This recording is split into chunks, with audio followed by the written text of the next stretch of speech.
Welcome to Miss Martin Muses and another night of pub crawl. It is night 6. Night 6 is starting. The night is young, and we are meeting up with NOMI. How are you doing? Hello. I'm doing good. I'm so happy to hang out with you. This is so exciting. I can't wait to talk about things. Yes. Okay. Yeah, we're meeting in the pub, and that's where we're going to discuss it. And just love having you here and everyone in the chat. Let's see. I know that there's some people coming in, and we have Snorta Poopus Burr. Hello. And where we are meeting today, it is none other than a speakeasy. So we all love speakeasies here at Miss Martin Muses. I don't know if you want to talk about some of your attachments with speakeasy, or if you had a drink that you particularly wanted to highlight. Ooh, okay. So I know this is like a total girly thing right now, but I've been drinking a lot of espresso martinis. I'm currently helping out a family member plan her wedding. So she is so adamant about espresso martini she had back in Denver, and she explained it to me. So I've been like, okay, let me just tinker around with it. I was like, I don't think this is what she likes, but I like to add it. So it's been a good flavor so far. I only had one bad one. So at a speakeasy, they're cocktail professional. They know what they're doing. They're mixologists. So you can't go wrong with the martini, espresso martini from a speakeasy. Yes. I actually am a mixologist, a retared one, if you will. So yes, I Oh. love doing that. I sometimes, when I would do an espresso martini, I would add maybe some cream or some even Baileys, so to make it almost like Ooh. a little chocolate cocktail. But that sounds really Mhm. good. And of course, speakeasies, you had to be serious and you had to be secretive, because the dumbest idea on the planet happened: prohibition. Yep, exactly. That was back in the day, and that's why I was like, "Oh, let's go somewhere quiet where not a lot of people know about." Because I like to catch up with the girls. I like to catch up with, my friends here and just talk about things and in a quiet setting, because I do have bad hearing. So I'm like, "What is that, Miss Martin Muses? I couldn't hear you because everybody was screaming." So let's just chill. Let's hang out at the lounge. Let's get a drink. Yeah, and that sounds fantastic. I love it. Now, what I would be having is a Bombay Sapphire martini stirred Mm. with a lime twist. That was my drink. Ooh. Oh, okay. So I don't know if you knew this. I used to work at a bar, Mhm. and I still have a good relationships with that bar. So I should just go over there tonight and be like, "Can you make this? My friend just told me this." So Yeah. that did sound pretty tasty. Yeah. Now, it's a little bit hardcore, because it's basically straight gin and, not that shaken, so it's not gonna be watered down. But yeah. Mm. But yeah, give it a go. I would definitely recommend it. Have one on my behalf. We have started Poops to Burr. A mixologist sounds like a good fit for me, since I'm an expert slurpologist. Yes. And Shield Wall of Dragons just stopping by to say hi. He's going to watch it on the replay. Thank you for being here. And thank you, everyone that Hi. will be here and on the replay to talk about it. So we love hanging out in bars and pubs and speakeasies.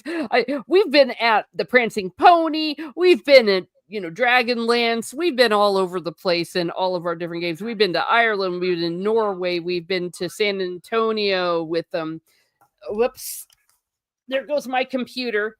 I Oh got it. no. I picked Okay. it up. It didn't drop. I caught it. Everything went crazy here. I have this sitting on my knees because I had to move. And we've been all over the world and all over fantasy places. And I like the fact that we went to the 1920s. That is such a good place to be. But here on Miss Smart Muses and on Pub Crawl, the guest gets to choose what the topic is. So, what is it particularly that you had in mind tonight to talk about? Yeah. So tonight's topic is about dishonesty, and we can go into the plagiarism a little bit too. Mhm. I've been following this story for quite some time now, but it's just been recent where more YouTube videos are coming out of nowhere. I'm like, oh my gosh, I didn't put the two and two together. And it's about a girl who created a micro bakery and how she's misleading people, her followers, of a workshop she created. Hmm. So yeah, I did say, I don't know if you got a chance to, I'm like, hey, watch this. This is homework. So I don't know if you got a chance to watch the video, but it's pretty good. It goes into what's going on really Mhm. with. Well, I did get to watch it, and especially the first part where it's like, "Do you wanna make a lot of money on YouTube? Do you wanna do this? Do you wanna do a workshop?" And it was saying, "But you don't really need to know anything about it, you just need to pretend you know something about it." And, Yes, oh, it's that's, awful. I know, it's so terrible, and I'm like, "Oh my gosh," because I will not lie, I fell Mhm, into, like, the girl who started this, and I'm like, "Oh my gosh," like, I like to support people. I'm like, mhm. "Go you created that business, you do that." And then super innocent, and then someone pointed out some inconsistencies. I'm like, "Oh my gosh, I would not have caught that. Thank you." So, I Yeah. don't know, I guess, like, without further ado, we can go into talking about it. Um, but I'm actually gonna put live now so we can get more people to Mhm. hang out Oh, and listen to the story that I'm ye about to unfold. yes, 'cause we're gonna get something juicy. Now, I've been talking about on my morning show the situations where people are actually just pretending things, even Mhm. making up news to get engagement, and everyone just reacts about it, like, "I can't believe this happened." And then I'm like, "Wait a second, I don't even know if this is true." They don't have a source or anything, and it's kind of the same side of that coin. Mhm. It's so crazy where you have to fact check things now. Mhm, Um, so going into the story now, it's about a girl. Her name, I can't, her name escapes me, but we can get into it in a minute. mhm, But so this girl created a micro bakery. If people don't know what a micro bakery is, it's little pop-up shops that sells baked goods like cookies, muffins, breads, the works. mhm. And they fall into the cottage laws, depending on the state.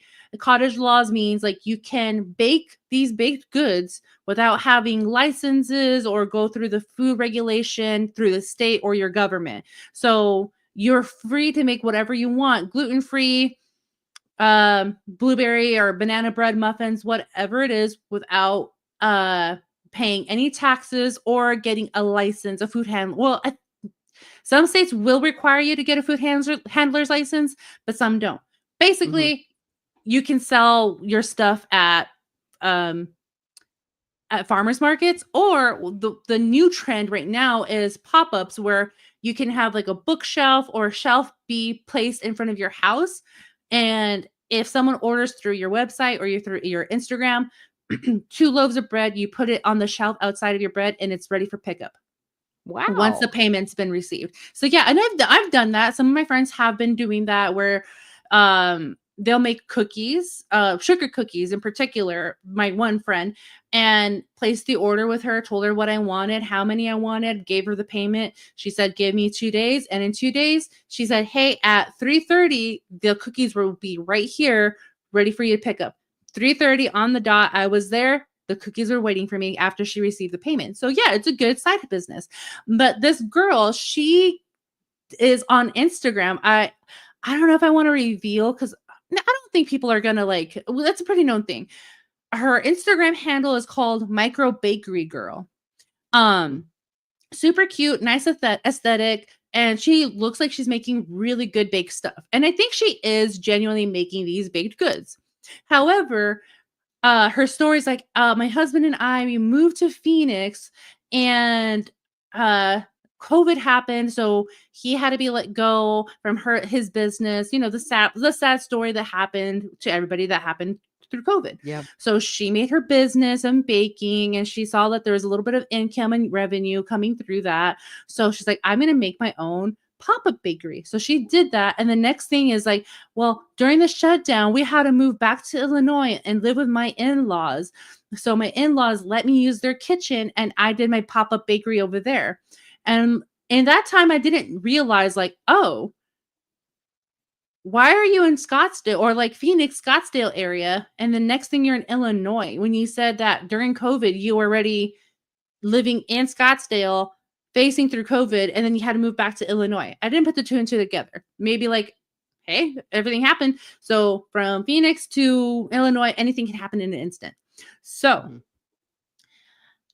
uh she was posting videos throughout this whole past winter and like, oh yeah, like I'm having good support, good feedback, good like good outcomes. And she's posting videos of people at her little pop-up buying breads, whatever. And there was one girl who fell into my algorithm on Instagram where she said, like, hey, if you're following her, if you just want to hear me out, I'm no hate towards this person, but I just noticed some inconsistencies. So I was like, okay, cool. Like maybe it's just me, like about the Phoenix, Illinois thing. Let me check it out. And she pointed out, she's like, have you noticed that when she's doing her winter selling of her baked goods, it's always the fall look. If she's in Illinois, why isn't there snow? Why isn't she bundled up? Why is people wearing still like shorts or little cardigans? And then also it's the same type of breads and stuff. They don't look like they've grown, or it's the same designs from the last picture. And I'm like, oh, okay. And she's just pointed out more inconsistencies where the picture was starting to get bigger. And the next thing that this girl who created this micro bakery, she announced that she created a workshop where she's encouraging people who follow her, hey, if you want to create your own business, if you want to create your own pop-up shop like me and make some income, I created this masterclass that you can totally join. It's for free. Just go to this website and you like add your email and I'll add you to an email list. So this person who noticed the inconsistencies went to do that, and the emails lead to her husband's, I wouldn't call it an MLM, but more of like a business where he gets revenue from people's emails. So she was funneling those emails to her husband's business. Ooh.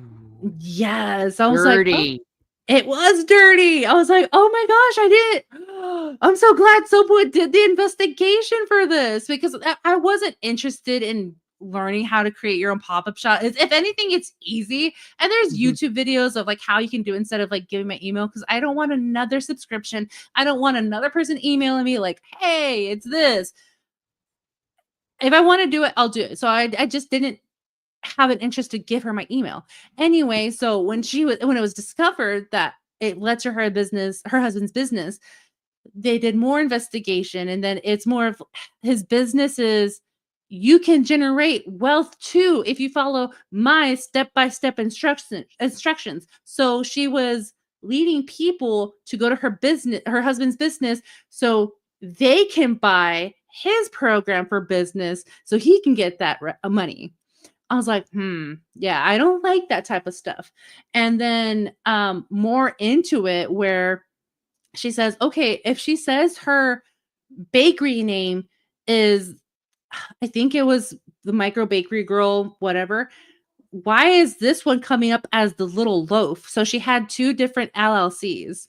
Ooh. Mm-hmm. And it was so wild that people were just getting into it of, well, why are you creating this and misleading people for that? Like, why can't you be honest and upfront about it? And there's one person who investigated, like, does the state of Arizona have cottage laws? And does the state of Illinois have cottage laws? Because she's saying she's also in Illinois selling when she's supposed to be in Phoenix. So in Arizona, there is cottage laws. However, in Illinois, there is, but Illinois is a money hungry state. So you have to have your food handlers. You have to have another license, I think, for like a business of operation as well, in order to sell whatever you want for baked goods under cottage laws. So they looked at all of her names and her LLCs and nothing came up. And then they also noticed that whoever was going to her pop-up shop to buy were the same people. So she's like, well, why is the same people still coming to your pop-up when you live in the neighborhood and you say you have this? Why are you not going to a broader, audience or a broader market? And so someone revealed that it was the same photographer taking photos, and it was the neighbors that were buying her products.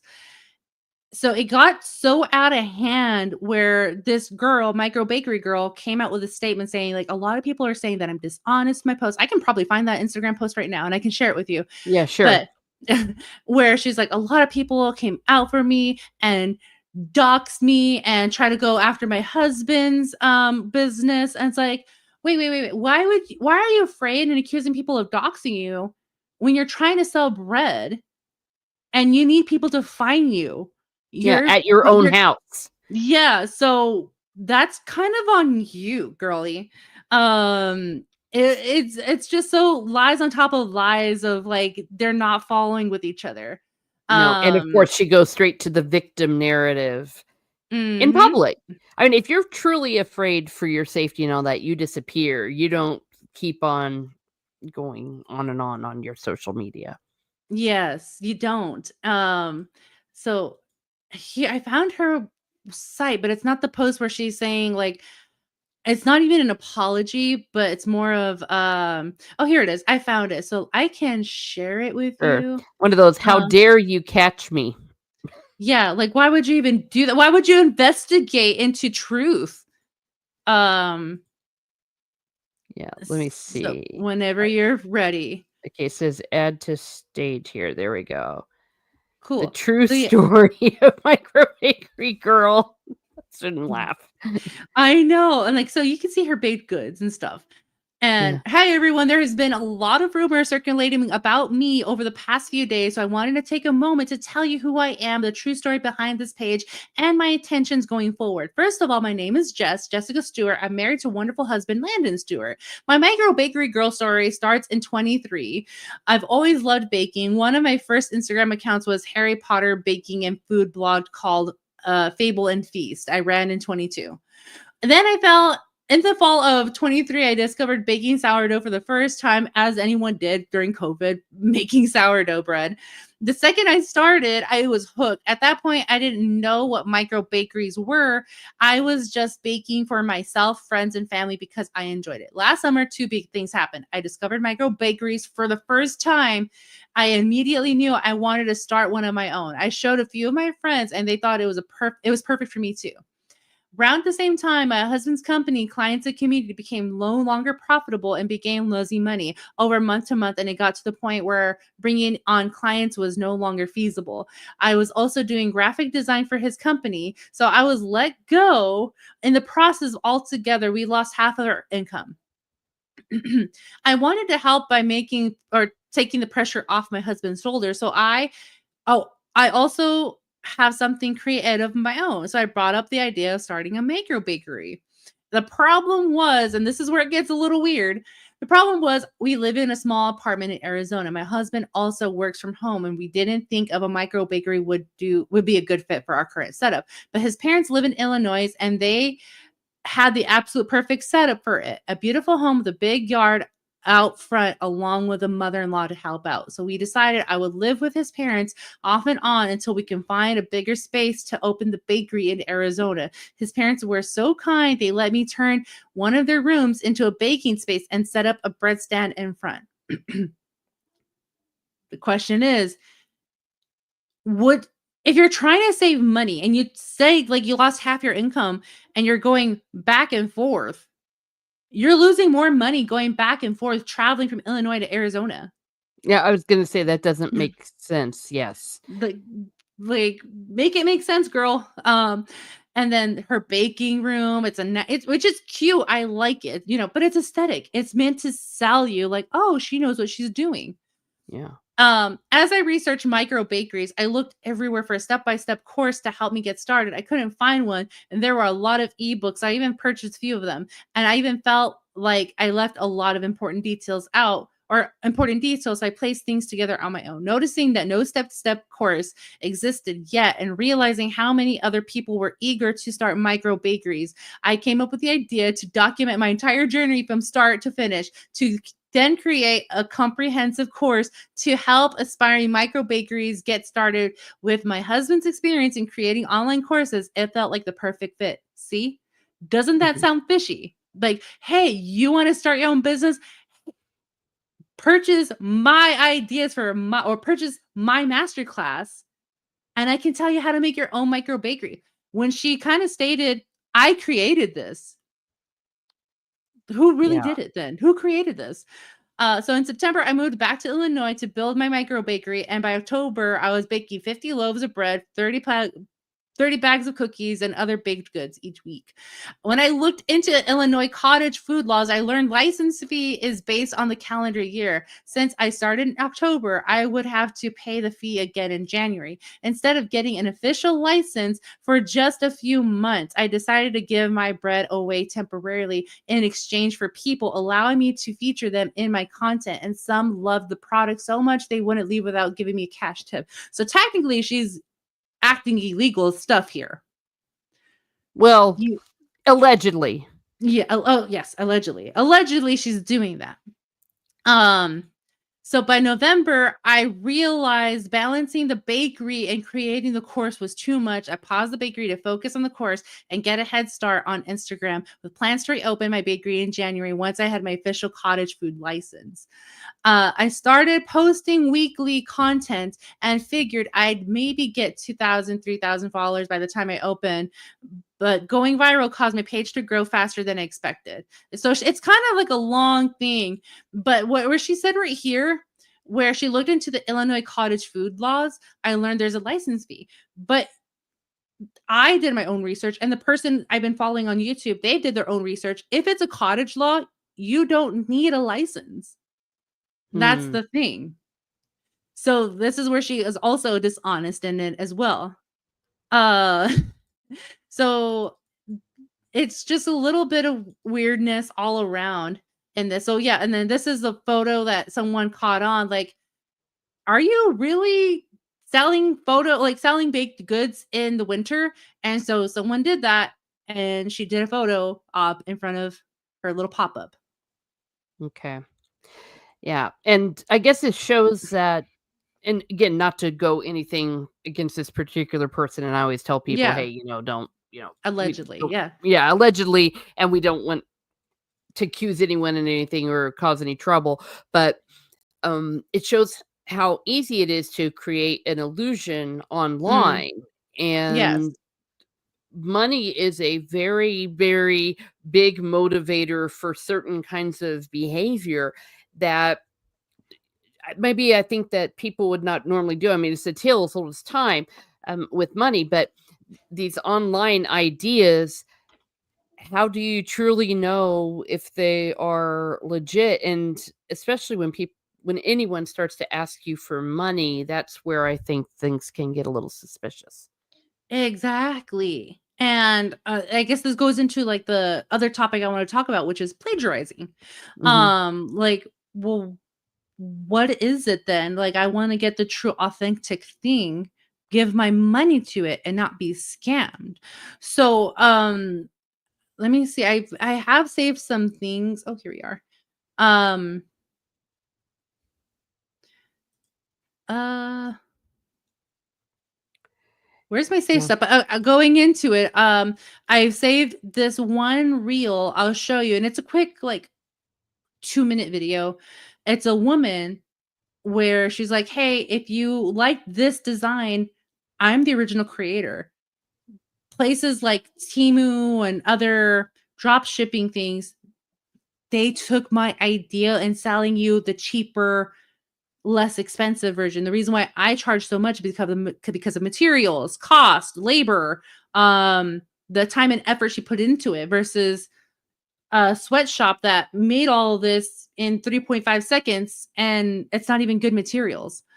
Mhm. So it's, where's the authenticity from places like Timu and even people on Etsy getting ripped off, where these shops will just take their ideas and will run for it.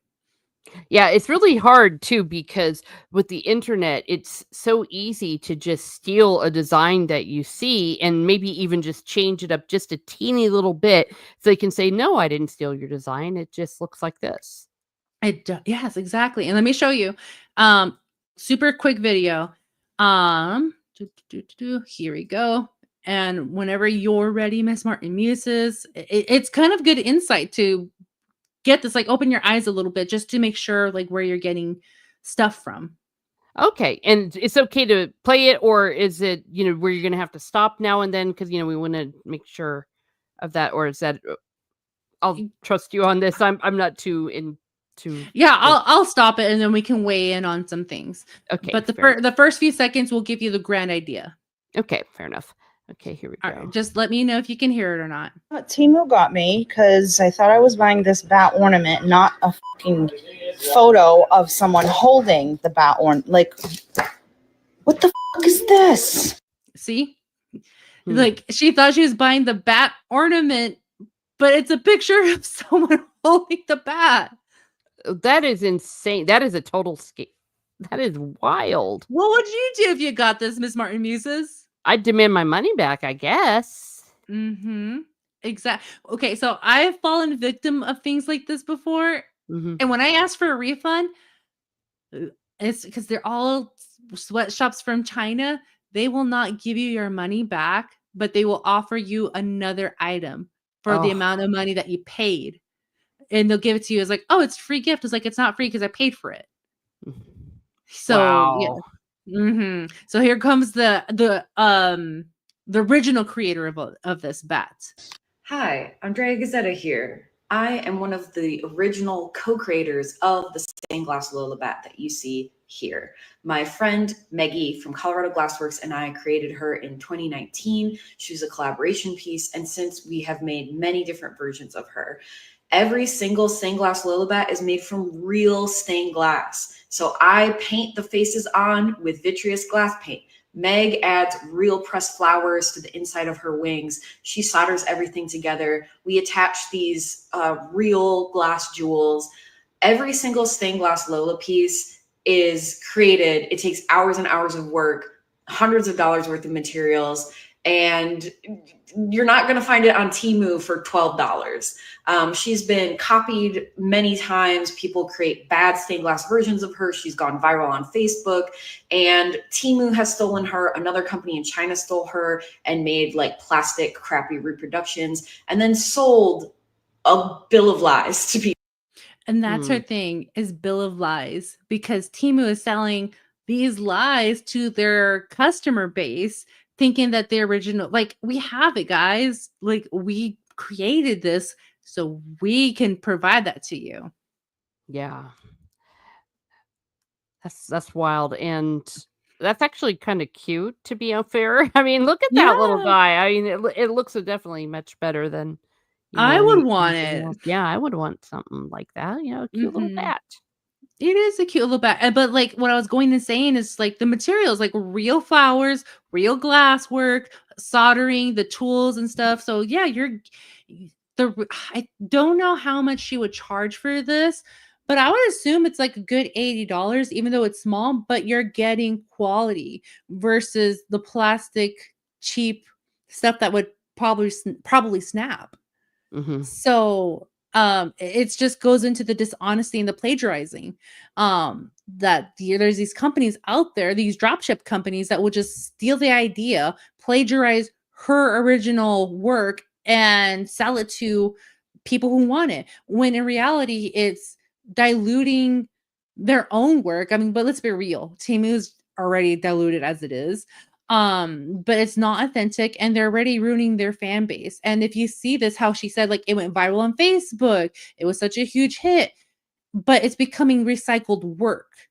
The way I see it, it's like, well, a lot of people see it's like, oh, it's nothing new, when to me it's still new to me. Like, I've never seen it before, but now that I know who the authentic creator is, of course I'm going to give you my money and support you, versus going to Temu and buying it for $12. So yeah, that's just like one of the things of like I've been getting into, is like the dishonesty and the plagiarizing. Yeah, and well, let's even talk about in real life. How do we know that what we're getting on a shelf at any place, any store, is authentic? Hell, we've even seen this with music where people steal songs from others, and it's like, oh, that sounds like a great song. Yeah, no, I'll take care of that. Next thing you know, they're recording it. So, Yes. oh my I goodness. think I can find it, but I know there was a gentleman. I should know this because I wrote a paper about this, honestly. That Walt Disney World allegedly stole a Disney's fan artwork, the Tiki Hmm. drummer. And there was an artist from Walt Disney World, hired by Walt Disney World, that stole this man's image and is portraying it as his own work. So let's see. Yeah, my goodness. Disney. Well, it doesn't Yeah. surprise me. And of course, Sir Poopus is like, but they come with certificates of authenticity printed on authentic paper with authentic ink. Yes, indeed. Mhm. And by the way, hi, Gravy D. Thank you for being here in Hello. Retro Collective. Hello, hello. And yeah, Retro Collective. I saw you. How are you?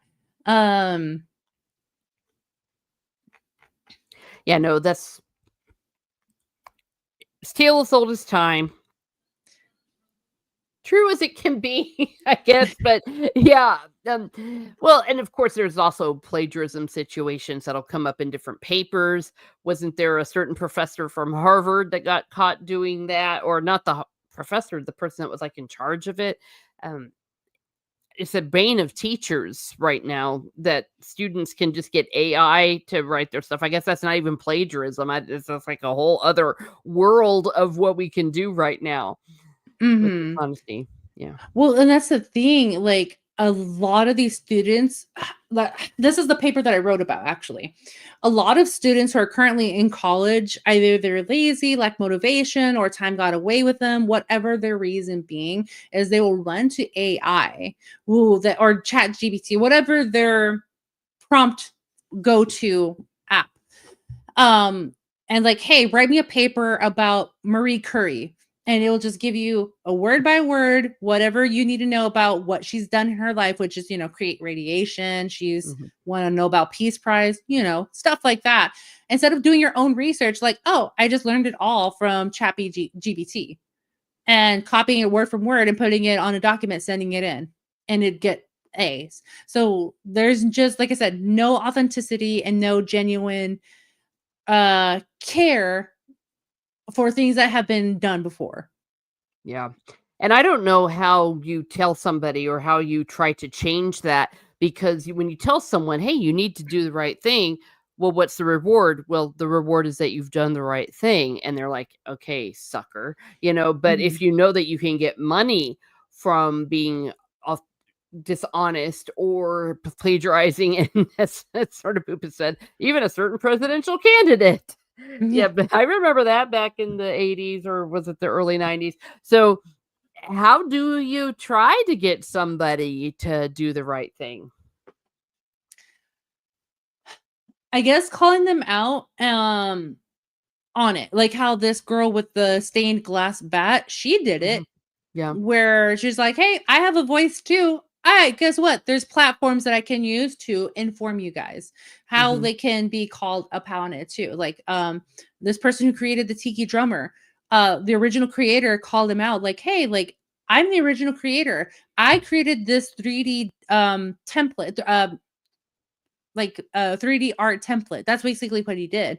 And then you stole it almost like little scrape by scrape to the point it looks authentic, but on the bottom it's someone else's name, not mine. And not only that, it doesn't give credit, because when you're writing papers in college, right, you're supposed to give credit, like, oh, I did my research on Dr. Belton, whatever, on this subject. So you have to cite them at the end of your paper. The thing about micro bakery people, or allegedly stealing ideas or funneling them, or people who created tiki or other bat ornaments, little trinkets to purchase, you're not giving credit to the original author. And that's what's kind of hurting not only Disney's fan base, but the original creators' fan base too.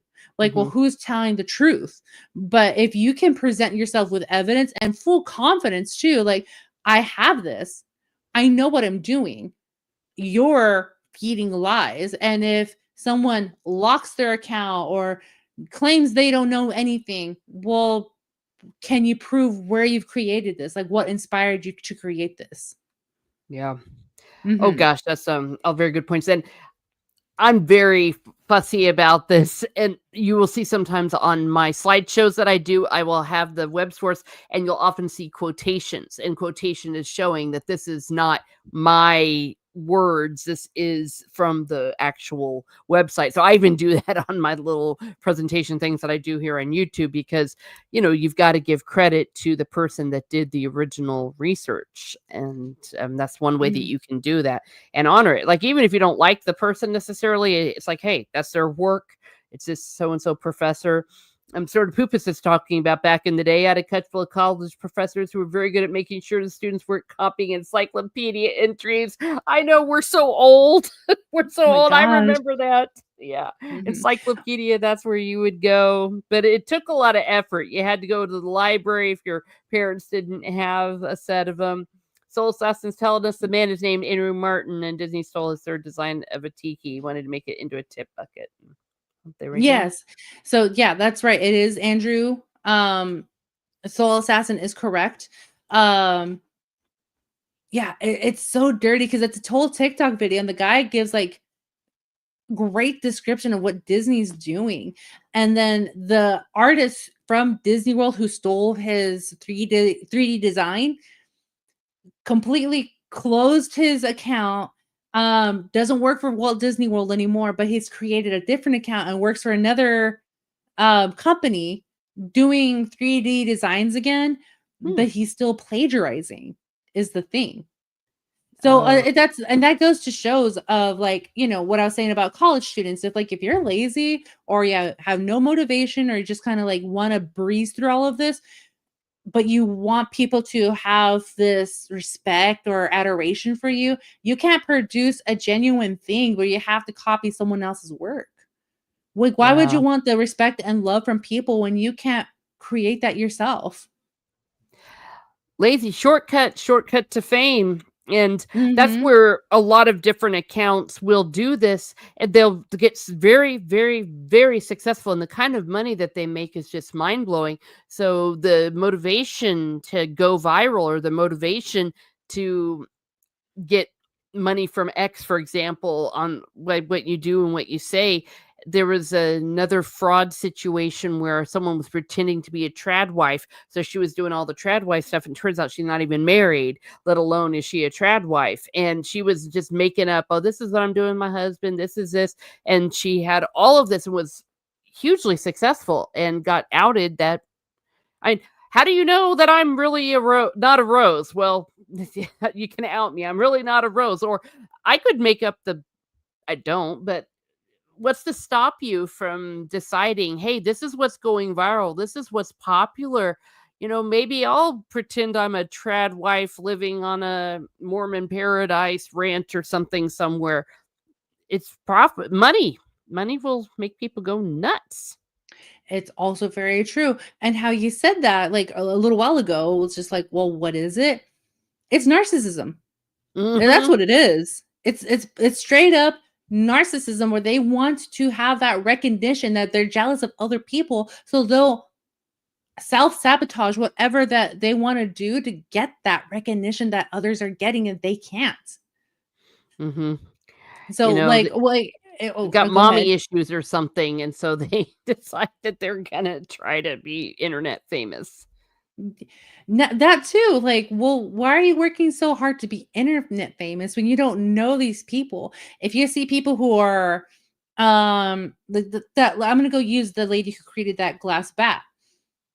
I don't think she's narcissistic herself, because she's dedicated her time and her efforts, her mentality into creating actual art. Versus trad wife here, like, oh, I'm not married, but I just wanted the attention of what this other person's getting. Well, why would you do that? Like, money. Why can't you? Well, that too, money. But like, if you're single, own it. Yeah, like being single sucks, but like, use it to your advantage. That's the thing. If you have a set of skills, if you have a knowledge that no one else knows about, market it. Market yourself like, hey, I know quantum physics. I don't. Personally, I don't. But like, if someone were to be on this, these platforms, like, hey, like, let me explain it to you. thank you. You got my attention. Now I can understand it a little bit better. And then, like me, I know how to do eyebrow threading. Like Ms. Martin Muses, if you knew how to do eyebrow threading and you ruined someone's eyebrows, you'd get a lot of hate, right? Yeah. Versus, you know, me, like, hey, I've done eyebrow threading for 15 years. I can make your eyebrows look good. If you trust me, I can make sure that one, you're getting your money's worth. Two, that you are going to be having nice eyebrows. You can avoid going to the wax salon. I can do it less than 5 minutes. Like that's true, authentic, and it's authenticity, and it's a skill. Wow. I can market myself like that. That's impressive. Wait, do you really do that? Yeah, I did. Okay. I was like, oh my gosh, girl, that's amazing. Yeah. Yeah, I used to be I was in the beauty industry.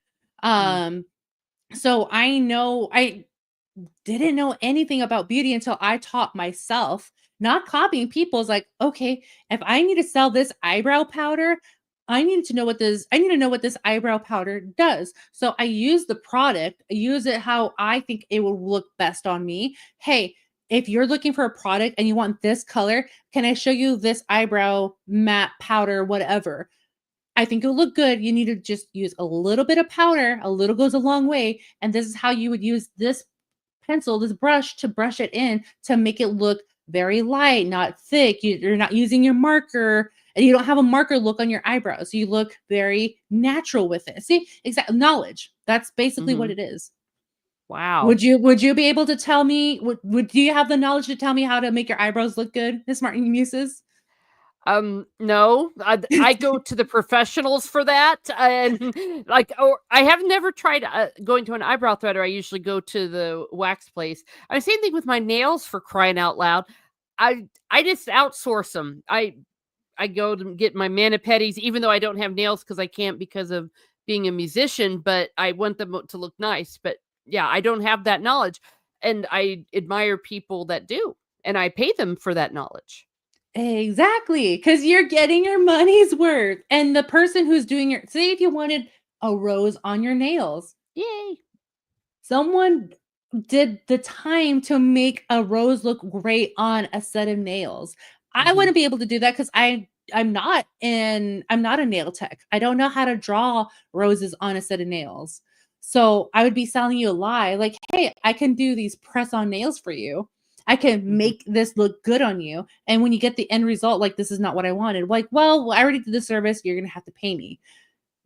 That's false. One, false advertising, dishonesty. And I wouldn't be getting your genuine respect. Like, hey, she did a good job. She did a great job on designing that rose. I'm going to keep coming back to her. It's building clientele, building a relationship that most people want to steal away from people who've worked hard for that. Yeah. Oh, yeah. And well, Gravy D is making a confession here. Guys, I have a confession. I'm not a trad wife. I've been faking it for clicks. Yeah, exactly. Oh, man. Well, you misled. I got tongue tied. You misled me there, Gravy D. Yeah, how dare you? And Throne of Poopus confesses he's a trad polar bear. Yes, you are. And wonders what a polar bear would look like with eyebrows. Yes, indeed. Oh, dear. Well, it's the same thing with what I sell when I'm doing master classes or work with orchestras and stuff. And sometimes when people want to hire me to do solo work and they hear my price and it's like, oh, well, why would I pay that much? It's like, well, because I've been cultivating my voice for, this many years. My voice is actually worth money. We have insurance on a lot of things like that. But, people just think, oh, what, don't you just sing? It's like, oh, yeah, we just sing. It just comes out by magic, but that there's an art to it and there's a craft to it. And that, yeah, if you want a certain quality of singing at your funeral, your wedding, you're going to have to pay for it. And a lot of people are like, well, but hey, actually, I don't take payment for funerals. I will take a donation though. But a wedding, yes, I'll charge my fee because it's the same way that you would charge for a caterer. You're charging a caterer to provide a certain amount of food or something. And it's the same concept there, is that everyone has their craft. And just like you with your eyebrow thing, it's like you wouldn't do it for free, or maybe you would. But I mean, if you're in the business of that and someone would expect you just to do it, that just doesn't make any sense. Yes. Well, like going into saying, like, I've been in the industry, beauty Mhm. industry for a while, where, yeah, I have a set skill. I know how to make your eyebrows good because you're allergic to wax. There's an alternative. I have the skill to provide this alternative for you.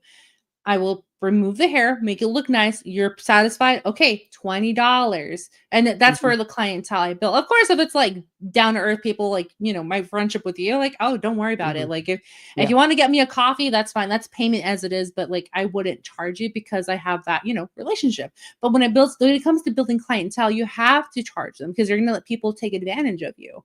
Absolutely. And that's what creating a business is about too. Now, if I have been in that position before where I've had employees where a customer wasn't satisfied, it was too thin, or I've had to let people go, like, hey, like, there's been so many instances where you've missed the mark on providing this service and it's been one too many times. Unfortunately, we would have to move on from having you come into work and stuff because it's not the craft, it's not your forte. There's professional ways of saying we're letting you go, Mhm. but when that happens, like say if someone's eyebrows were thinner than they expected, and that has happened plenty of times in the eyebrow industry, like, well, this brow girl, I wanted them thick like this. I wanted to leave them as is. I just wanted them clean up, but she thinned them out. I have seen that where, you know what? Hey, you're right. I do see it. You're one of our regulars. This is thin. Don't worry about it. It's on the house. I will not charge you for it. Now, what I would suggest, let them grow out.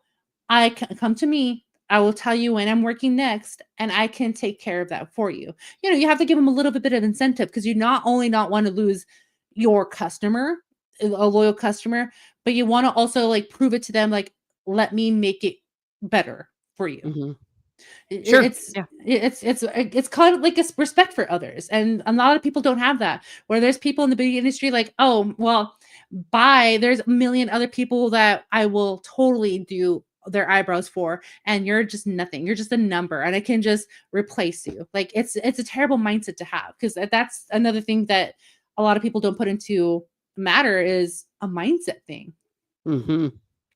which goes into narcissism. Like, oh, Yeah, yeah, narcissism is the bane of our society. And shameless plug, I have a whole playlist on a lot of this stuff, and it really does. Well, I think that our internet TikTok world has created narcissists.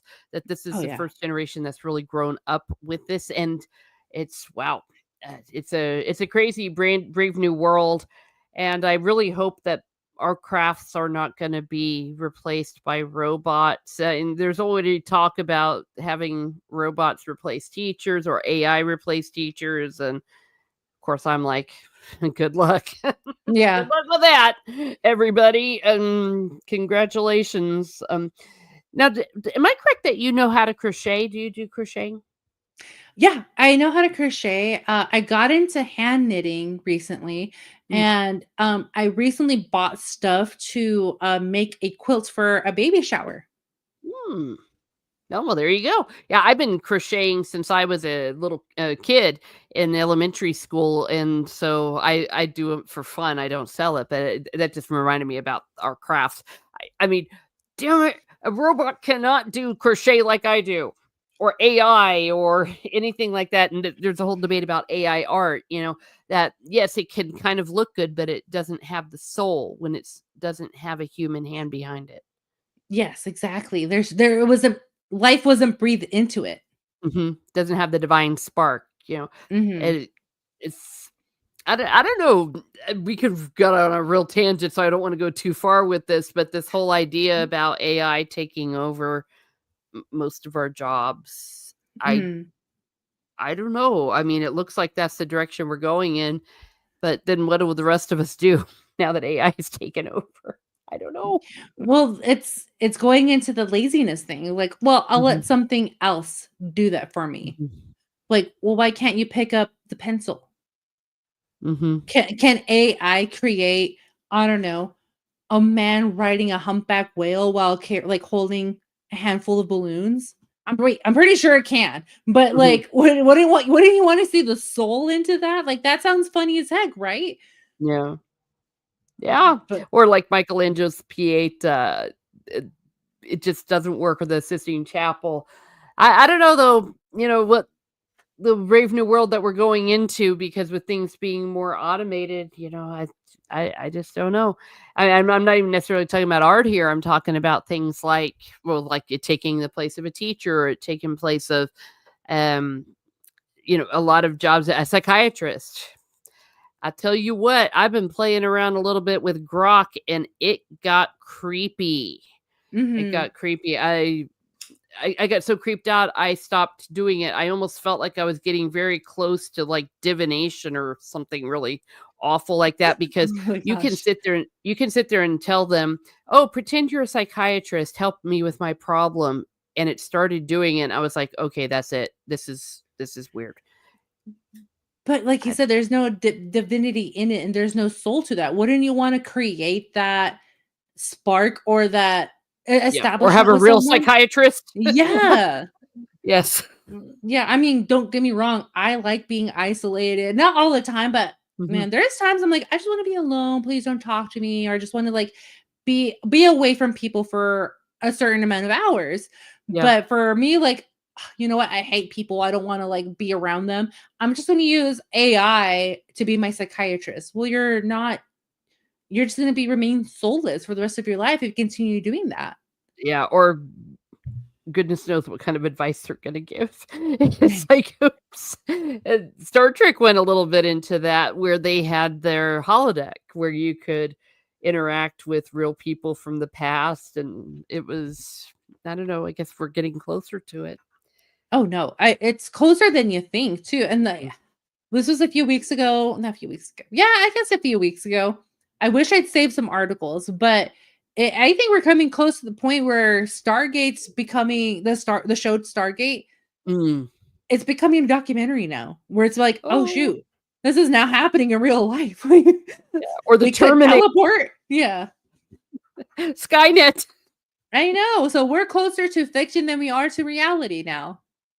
That's wild. Science fiction is becoming science fact. Dun, dun, Exactly. dun. All right. Well, Mhm. before we go into our pub game, our roll 7, I always like to give the guest an opportunity to maybe say something that they haven't already on their topic of choice, or any last thoughts before we move on to the game. Last thought. So, like, if say you're on Timo and you saw that glass stained bat, what you can do and not get scammed, like people did getting a picture of someone holding the stained gas. What you could do, I want to educate people on this, is like you can do a Google search, Google image search. It doesn't Mm. take a lot. It doesn't even cost you anything. You can just take a picture, a screenshot of that bat and send it to Google, and Google will give you the results, where it can even bring you the a true creator of it instead of Timu, Amazon, Alibaba. So yeah, I just basically want to end it like that, where like, guys, do your own research, get your own knowledge, but knowledge is free. It doesn't hurt to ask people in a forum or where to do that. Actually, I've done that before. I think here Yeah. it is. Follow your instincts. It's only one, because I think I put it somewhere else. I don't know where it's at, but there's a show on Netflix called Love is Blind. And it's the first season. I can't remember the girl's name, but she had a unique pair of earrings and I loved them. I was like, I want those earrings. So what I did is I literally just Googled so and so's earring season 1. And it was a Reddit forum. Someone brought up, oh, like, where do I find them? I really like them. And someone provided the link, like, hey, I got them from Amazon. I don't know where she got them, but I like the quality. It's real metal and looks like real crystals. So I followed the link and I found them. And then, like, I don't know if you can see that, but Ooh. that's the earring, one of them. And yeah, now that I'm wearing it, because I'm allergic to fake metal, I wore them. Amazing. I did not get any allergic reaction. They weren't heavy. I was like, okay, sweet. It ask questions. That's all I tell people. That's all I want to tell people. If you are Yeah. afraid, don't be afraid to ask. Like at some of the field that I work in, people ask me constant questions. I was like, you know what? Those are good questions. I don't know, but let me find out. Mm-hmm. Yes. And that's good for everyone to know. And listen to, again, that still small voice that's telling you if something's off, listen to it. Now, that doesn't mean you have to go and be a psycho or be a jerk about it, but listen. And, of course, no, we don't want anyone to get scammed, especially if you get scammed out of their money, but you also don't want to get scammed out of your energy. There's a lot of Yes. energy vampires around, and that's where I don't like rage bait, because it's like constantly keeping or trolling. It keeps people in the constant state of agitation, and it's like, don't give away your power that way. Because you're feeding into their engagement, and that's how they're getting their monies, because of you. Yeah, exactly. They want you to get mad. They want you to tell them how they're wrong. You want them, they want you to call them names. They want you to quote tweet them. That's helping Mhm. them. Yeah. Exactly. Yeah. Listen to your Aunt Teresa. So in any case, all right. Well, we're going to go into our roll 7. The way it works, I roll a D20 7 times, and they're open-ended questions. I encourage the audience to participate as well and let us know the answers. I'm going to go ahead and start with roll number 1. And let's see. The question is, dun, dun, dun, dun, dun, what would you do with $1 million? Man, invest it, turn it around, put it into crypto. I'm not a financial advisor. Please do not listen to me, but that's what I would do. Put it into crypto. All right, you heard it here first, kids. Put it into crypto. Or maybe buy some Tesla stock, because eventually the stock will go up. I Yes. really wish I'd bought Apple back in the day. But oh well. Mhm. Like I said, not a financial advisor, but Nope. I would not invest in a crypto coin called Solana that I would not look into if I was you. Yep. Oh, look, there we go. Gravy D agrees. See, Invest some. Yeah, Yeah, see, I'd pay off my well, house.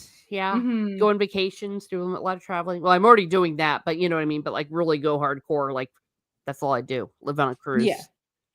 Oh, see, that'd be the dream for sure. But yeah, I think I would do the same thing too. Like at least pay off the little debts that I have and then invest it into whatever crypto or stock out there. Yep. Oh, all right. There we go. Okay, now roll number 2. Let's see. It says, what's the one thing you can't live without? I think I had this conversation with myself a few weeks ago. Um I th- I can't live without water. Mhm. Ever since recovering from an unexpected surgery, I did not realize how reliant bodies are on water. Mm. Being highly dehydrated. But oh, I guess this is like a new fascination. I don't know if you can. I can probably go get it from behind my shelf here. I I I'm not like a caffeine addict. I'm not like a constant coffee drinker. I drink it because like, oh, it's just good, it's fun. But there's a energy drink that just came out. I wouldn't say just, but it's been around for a while. It's called Bloom. And that's the only energy drink that I do not get crashes, sugar highs, nothing. Mm. Where I'm focused and it doesn't give me anxiety. I don't feel edgy. I feel, if anything, a clear mindset. I get my work done and I don't feel distracted. Or with like Monster energy drinks or Red Bull, where I feel like I need to go run, I need to go do this, I need to go do that, where my mind's constantly on a fast track. Versus this one, I was like, you know what, I'm okay. So it gives me the healthy energy I would need. So I think that's something I would can't live without, is like a healthy energy for me to keep going. Okay, no, that's good. And yes, water, we endorse water here at Miss Martin Muses for certain. Oh boy. Well, you rolled a 20, so that's a critical, but in this case, it is, what fictional character do you wish were real? Okay, so a good friend of mine introduced. I grew up watching anime, but I wasn't like huge fans of like, oh, I need to get this figurine. Oh, I really love this person. I'd never been into that. I watch it because like, oh, the stories are good. But someone introduced me to an anime called Jujutsu Kaisen, and oh, I'm gonna bring up the photo because now I'm like talking about it. Oh, okay, But here oh we my go. gosh, the character I wish was real his name is Satoru Gojo. And oh my gosh, Miss Martin Muses, this man, if you watch this show, oh gosh, this is the person. If he was real, I would let him ruin my life. Oh my gosh, I'm intrigued. He's a good guy in the character. He's a good guy in the anime. Loving guy, funny, quirky, serious, high morals. Man, he makes me weak in the knees, Miss Martin Muses. Oh my gosh, like I am not joking. I'm just gonna try to find a good photo because everything else is like fan art. But okay, this is a good example of what he looks like. Oh, but this is a transparent photo. Yeah. Gravy says Jessica Rabbit is his, and Betty Hepburn agrees with your choice. Yep. Like I said, if you get into it, if you start watching it, you're gonna be like, oh my gosh, I wish this person was real. So this is what he looks like. He has white hair and he wears a mask, but he does it because he's doing it. He lost a best friend. So this is his way of like mourning. Oh. But behind his mask, he has these crazy crystal blue eyes. And he has the power of a sixth eye, so he can see things that we can't see. So basically the whole show is sorcerers who can see like demonic beings, I guess, or like or cursed spirits. So it's their job to exorcise them or try to bring them out of their cursed soul or this cursed spirit. So this was Satoru Gojo is considered the strongest of the sorcerers out there. So he's pretty powerful, but it's more of his personality and, like I said, his goofy side, and that's what gets me. It's like, oh, I love a goofy guy. Well, yes, we endorse goofy guys. The one that pops from my head right away, of course, is Mr. Darcy. Oh yes, Mr. Darcy for sure. Yeah, he's a real one. Yeah, Jessica Rabbit. I like Jessica Rabbit. Yeah, I know a lot of guys wish she were real too. Yeah, well, that's fascinating to me. I don't really watch anime, but maybe I'll give that a go because that's pretty strong endorsement there for good. Oh, 10/10 recommend. So just when you fall in love with him, you let me know and we can talk about it. Okay, there we go. Yeah, we'll have a sequel to this show. All right, rule number 4, we have, let's see. The question is, what's the worst piece of advice you've ever been given? Oh man, I feel like that's been my whole life. Worst piece of advice that's been given to me.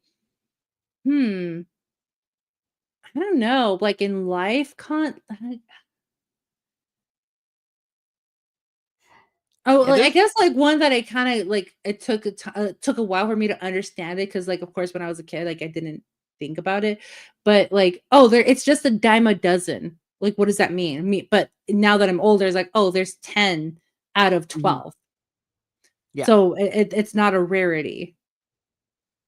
So that's one thing. I was like, that's kind of like bad advice, I guess, because it's like a dime a dozen. But if I wanted something, it's a dime a dozen. So you're not getting basically what you really want. If you really want something more unique or not trendy, I wouldn't call that really life advice, but yeah. I mean, growing up, I think people have given me solid advice, but I can't think of anything right now. I think it's to the point where, like, you know what, that was so bad advice. I'm just gonna forget I've ever been told that and just move on with my life. There you go. Well, that's a possibility too. All right. Well, let's see here. We have. Wouldn't it be funny if someone else said it was investing crypto? All right. What is the title of the current chapter in your life? Man, the current chapter in my life is going to be called Chances Are. Because chances are I would walk into 2025 like, yeah, like new year, new me. It's going to be my year. And then come to a thick brick wall of like, hey, you have 2 tumors in your abdomen and we need to remove those right away because those could be cancerous. Like, oh, did not know that. Okay, yeah. So I was out for medical leave for a while. So yeah, that would be the title of my current chapter in life is Chances Are. Chances are. Okay. Similar to the title of my life, which is currently FML, but same idea. Same Yeah, definitely. All right. Oh, yeah. Sorry you've been going through that. I mean, that just is so horrible. But Well, I'm on the right side of the dirt, and that's what matters. there you go. Yes. YOLO, everybody. Yes. If you could have dinner with one famous person, dead or alive, who would it be? Ooh, dead or alive. I'm going to do both. Alive, because this is not a fictional character. This is a real character. Glenn Powell.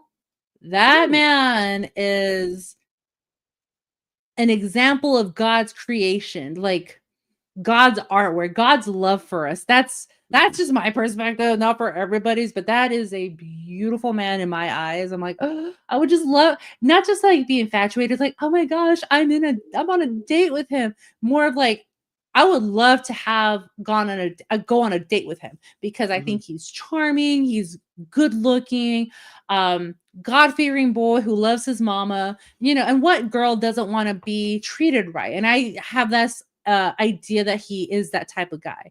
So that would be just something I would want to do.